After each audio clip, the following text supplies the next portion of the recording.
वारंवार अवकाळी पावसामुळे भुईमूग काढणीस ब्रेक. शेतातून काढणी करत भुईमूग तोडणी शेतकऱ्यांचे वर्क फ्रॉम होम. तळोदा तालुक्यातील रांजणी, रुझवा पुनर्वसन, जीवननगर पुनर्वसनसह परिसरात मोठ्या प्रमाणावर भुईमुगाची पेरणी करण्यात आली होती. भुईमूग पीक परिपक्व होऊन काढणी सुरू असताना गेल्या 15-20 दिवसापासून सतत होणाऱ्या अवकाळी पावसामुळे शेतकऱ्यांची समस्या चांगलीच वाढली असून त्यांना आपल्या भुईमूग पिकाची काढणी कशी करावी हा प्रश्न पडला आहे. सतत होत असलेल्या अवकाळी पावसामुळे शेतकरी कुटुंबातील पुरुष, तरुण, बालके यांच्याकडून सकाळच्या प्रहरी शेत गाठून भुईमूग पीक उपटून बैलगाडी, मोटरसायकल यावर बांधून वाहतूक करीत आपापल्या घरी आणण्यात येत असून घराजवळील मांडव, पत्र्याचे शेड येथे टाकून दिवसभर कुटुंबातील सर्वजण भुईमुगाच्या शेंगा तोडणी करत असल्याचे चित्र दिसून येत आहे.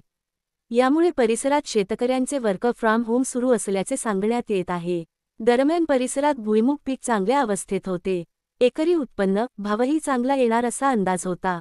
परंतु सततच्या पावसाने चांगलेच नुकसान केले असून अद्यापही मोठ्या प्रमाणावर भुईमूग काढणी बाकीच असून शेतकऱ्यांकडून भुईमूग काढणीस वेग देण्यात येत आहे.